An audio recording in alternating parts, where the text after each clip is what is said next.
Assalamualaikum warahmatullahi wabarakatuh. Selamat pagi Pak Wawan dan teman-teman. Izinkan kami dari kelompok 3 mempresentasikan materi terkait Markowitz mean variance model. Referensi yang kami ambil ada dua, yakni yang pertama buku paket Dr. Eduardus Standelilin, MB, dan yang kedua buku paket dari Septia Sakinah Rizky Utama. Next.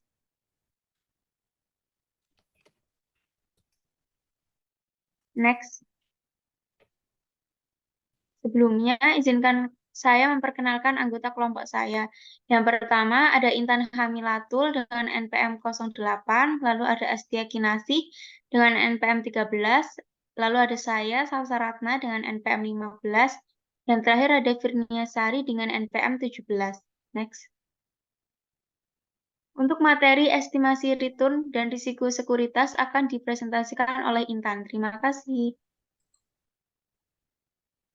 Baik, terima kasih Mbak Salsa. Materi yang pertama yaitu estimasi return dan risiko sekuritas.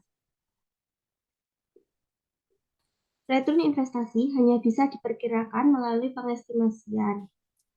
Return investasi di masa datang adalah return yang diharapkan dan sangat mungkin berlainan dengan return aktual yang diterima. Jika seorang investor misalnya mengharapkan return suatu investasi sebesar 10%, maka mungkin saja return aktual yang akan diperolehnya tidak sama dengan 10%. Bisa kurang atau lebih. Pada dasarnya, tingkat return yang diharapkan sebesar 10% tersebut hanyalah sebuah angka estimasi yang kenyataannya mungkin bisa di bawah atau di atas angka tersebut.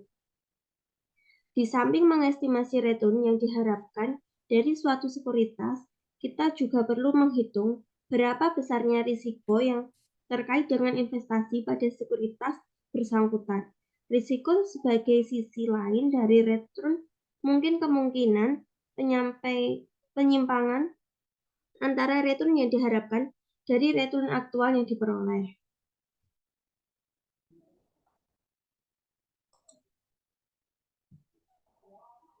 Yang pertama itu ada menghitung return yang diharapkan. Untuk mengestimasi return sekuritas sebagai aset tunggal atau stand-alone risk, investor harus memperhitungkan setiap kemungkinan terwujudnya tingkat return tertentu, atau yang lebih dikenal dengan probabilitas kejadian. Sedangkan hasil dari perkiraan return yang akan terjadi dan probabilitasnya disebut sebagai distribusi probabilitas.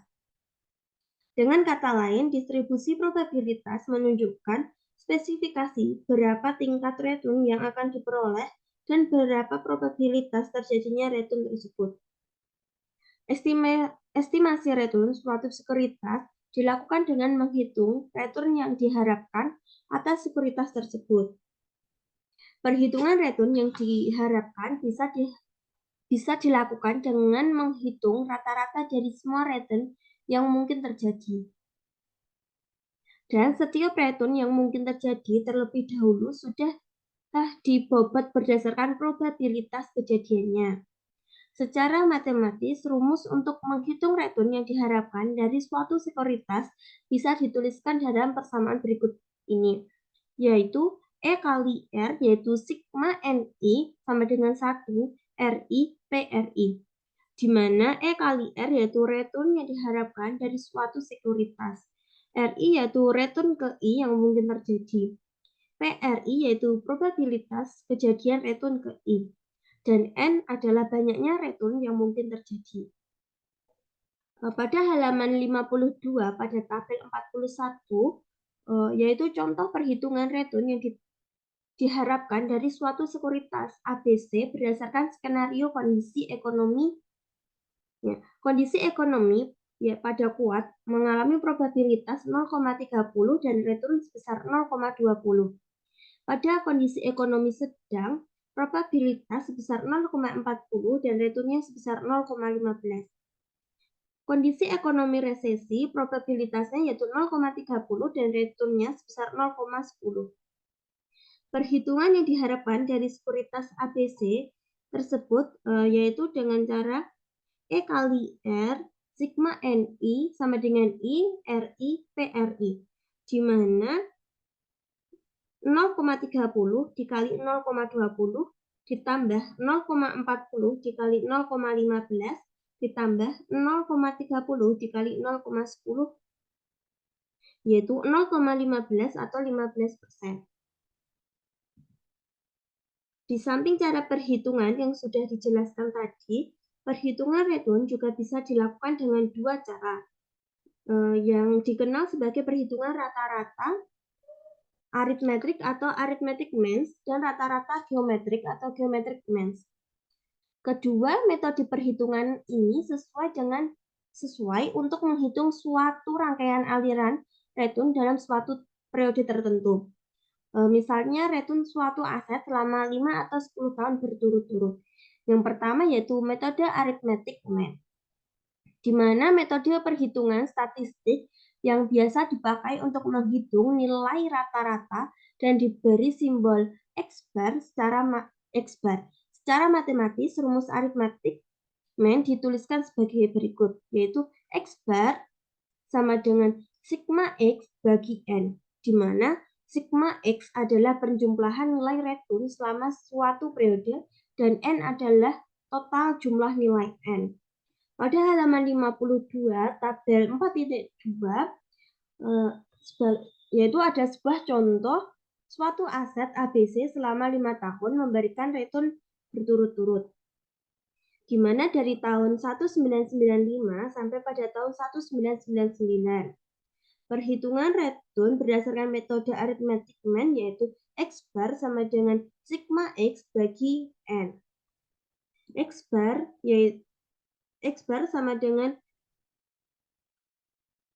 sigma dari tahun 1995 sampai dengan sigma 199, yaitu 15,25 ditambah 20,35 ditambah negatif 17,50 ditambah negatif 10,75 ditambah 15,40 dibagi 5 tahun.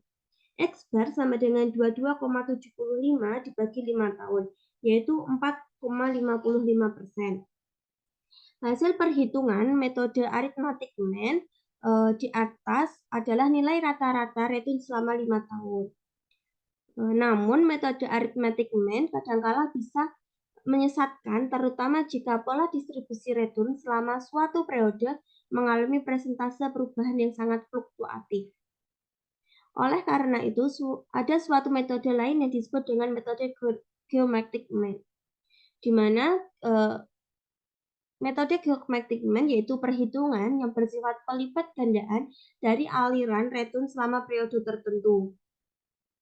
Perhitungan seperti ini memang menghasilkan nilai yang lebih kecil dibanding metode perhitungan arithmetic mean. Di samping itu, geometric mean selalu bernilai lebih kecil karena metode ini merefleksikan variabilitas return dalam suatu periode tertentu. Untuk menghitung tingkat perubahan aliran return pada periode yang bersifat serial dan kumulatif, sebaiknya menggunakan metode ini. Rumus untuk menghitung geometric mean yaitu G sama dengan 1 ditambah return tahun ke-1 dikali 1 ditambah return kedua dan seterusnya sampai berakhirnya return. Pada halaman 54 terdapat contoh dari soal geometric mean. G sama dengan 1 ditambah return pada tahun pertama 0,1525 dikali 1 ditambah 0,2035 dikali 1 dikurangi 0,1750 dikali 1 dikurangi 0,1775 dikali 1 ditambah 0,1540 dibagi 1/5 dikurangi 1, yaitu sama dengan 1,1525 dikali 1,2035 dikali 0,8250 dikali 0,8925 dikali 1,1540 dikurangi 1 sama dengan 1,1785 dikurangi 1 sama dengan 1,0334 min 1 sama dengan 0,334 atau 3,34%. Materi yang selanjutnya akan disampaikan oleh rekan saya.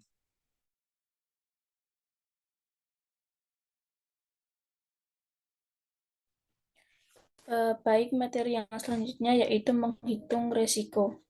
Investor harus mampu menghitung risiko dari suatu investasi.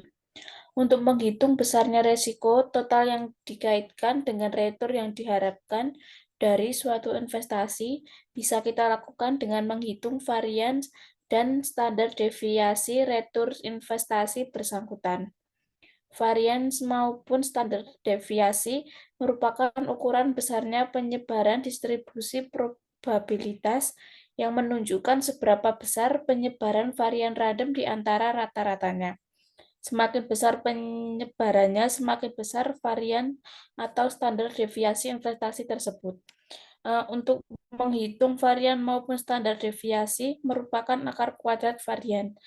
Kita harus menghitung terlebih dahulu distribusi return yang diharapkan dengan menggunakan persamaan. Rumus untuk menghitung varian dan standar deviasi bisa dituliskan sebagai berikut, yaitu varians return O pangkat 2 sama dengan RI min IR pangkat 2 BRI, deviasi standar O sama dengan O pangkat 2 setengah, di mana O pangkat 2 varian return, O sama dengan standar deviasi, ER return yang diharapkan dari suatu sekuritas, RI return ke I yang mungkin terjadi. PRI sama dengan probabilitas kejadian return ke I. Next.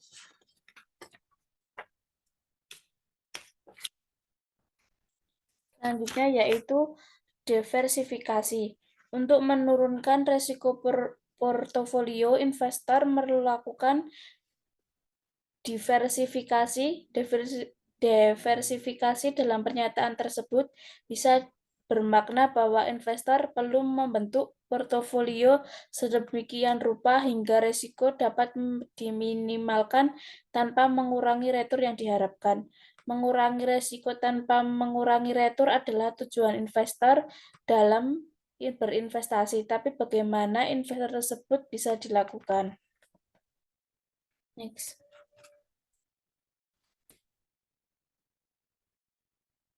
Untuk materi selanjutnya akan dijelaskan oleh teman saya. Baik, terima kasih. Selanjutnya ada diversifikasi random. Diversifikasi random atau diversifikasi secara naif terjadi ketika investor menginvestasikan dananya secara acak pada berbagai jenis saham yang berbeda atau pada berbagai jenis aset yang berbeda dan berharap bahwa varians return sebagai ukuran risiko portofolio tersebut akan bisa diturunkan. Dalam hal ini, investor memilih aset-aset yang akan dimasukkan ke dalam portofolio tanpa terlalu memperhatikan karakteristik aset-aset bersangkutan. Misalnya, tingkat return yang diharapkan ataupun klasifikasi industri aset tersebut. Dalam benak investor yang melakukan diversifikasi random, semakin banyak jenis aset yang dimasukkan dalam portofolio, semakin besar manfaat pengurangan risiko yang akan diperoleh. Tetapi sayangnya, manfaat diversifikasi yang diperoleh dengan penambahan jumlah saham semakin lama akan semakin berkurang. Jika kita menambah jumlah saham ke dalam portofolio secara terus-menerus, maka pada tingkat tertentu penurunan risiko margin akan semakin berkurang. Lalu ada diversifikasi Markowitz. Diversifikasi yang lebih efisien dari diversifikasi secara random adalah diversifikasi berdasarkan model Henry Markowitz atau sekitar tahun 1950 dan dikenal sebagai diversifikasi Markowitz. Dalam konteks investasi, ajaran tersebut bisa diartikan sebagai janganlah menginvestasikan semua dana yang kita miliki hanya pada satu aset saja, Karena jika aset tersebut gagal, maka semua dana yang telah kita investasikan akan lenyap. Sekilas ajaran tersebut terlihat sederhana, tetapi dalam teori portofolio, Markowitz ditunjukkan secara kuantitatif mengapa dan bagaimana diversifikasi bisa menurunkan resiko portofolio. Kontribusi penting dari ajaran Markowitz adalah bahwa risiko portofolio tidak boleh dihitung dari perjumlahan semua risiko aset-aset yang ada dalam portofolio, tetapi harus dihitung dari kontribusi risiko aset tersebut terhadap risiko portofolio atau diistilahkan dengan kovarian. Next. Selanjutnya ada koefisiensi korelasi. Koefisiensi korelasi adalah suatu ukuran statistik yang menunjukkan pergerakan bersama relatif antara dua variabel. Dalam konteks diversifikasi, korelasi menunjukkan sejauh mana return dari suatu sekuritas terkait satu dengan yang lainnya. Yakni, jika PIJ sama dengan plus 1,0 berarti korelasi positif sempurna. Tapi jika PIJ sama dengan minus 1,0 berarti korelasi negatif sempurna. Jika PIJ sama dengan 0,0 berarti tidak ada korelasi. Lalu ada covariance. Covariance adalah ukuran absolut yang menunjukkan sejauh mana dua variabel mempunyai kecenderungan untuk bergerak secara bersama-sama. Dalam konteks manajemen portofolio, covariance menunjukkan sejauh mana return dari dua sekuritas mempunyai kecenderungan bergerak bersama-sama. Covariance bisa berbentuk angka positif, negatif, ataupun nol. Next. Penjelasan selanjutnya akan dipresentasikan oleh rekan saya. Untuk yang selanjutnya adalah estimasi return dan risiko portofolio. Mengestimasi return dan risiko portofolio berarti menghitung return yang diharapkan dan risiko suatu kumpulan aset individual yang dikombinasikan dalam suatu portofolio aset. Yang pertama, menghitung return yang diharapkan portofolio. Return yang diharapkan dari suatu portofolio bisa diestimasi dengan menghitung rata-rata tertimbang dari return yang diharapkan masing-masing aset individual yang ada dalam portofolio. Persentase nilai portofolio yang diinvestasikan dalam setiap aset-aset individual dalam portofolio disebut sebagai bobot portofolio yang dilambangkan dengan W jika seluruh bobot portofolio dijumlahkan akan berjumlah total 100% atau 1,0. Artinya seluruh dana yang telah diinvestasikan dalam portofolio. Rumus untuk menghitung return yang diharapkan dari portofolio adalah sebagai berikut. E dalam kurung RP sama dengan sigma NI sama dengan 1 WI E dalam kurung RI. Next.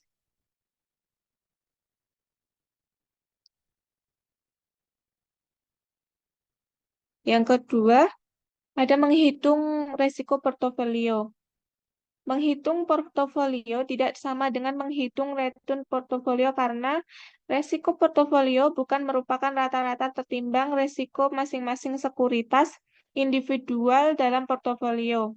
Dalam menghitung resiko portofolio, ada 3 hal yang perlu ditentukan, yaitu yang pertama, varians setiap sekuritas, yang kedua, kovarians antara satu sekuritas dengan sekuritas lainnya, yang ketiga, bobot portofolio untuk masing-masing sekuritas.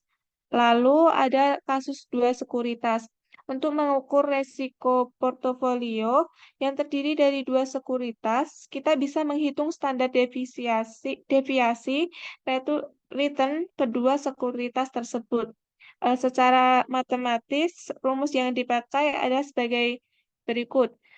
Kemudian kasus N sekuritas. Ukuran yang dipakai adalah varians return dari N sekuritas yang ada dalam portofolio. Next.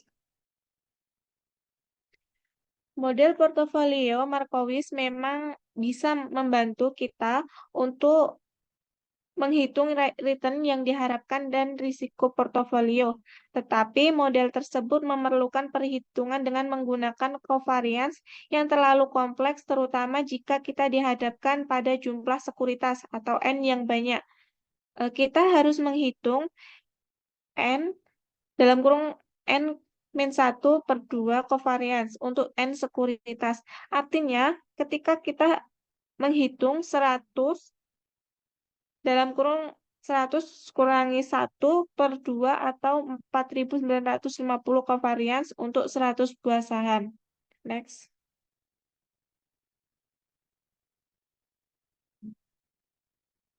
Sekian presentasi dari kelompok kami. Jika ada salah kata, kami mohon maaf.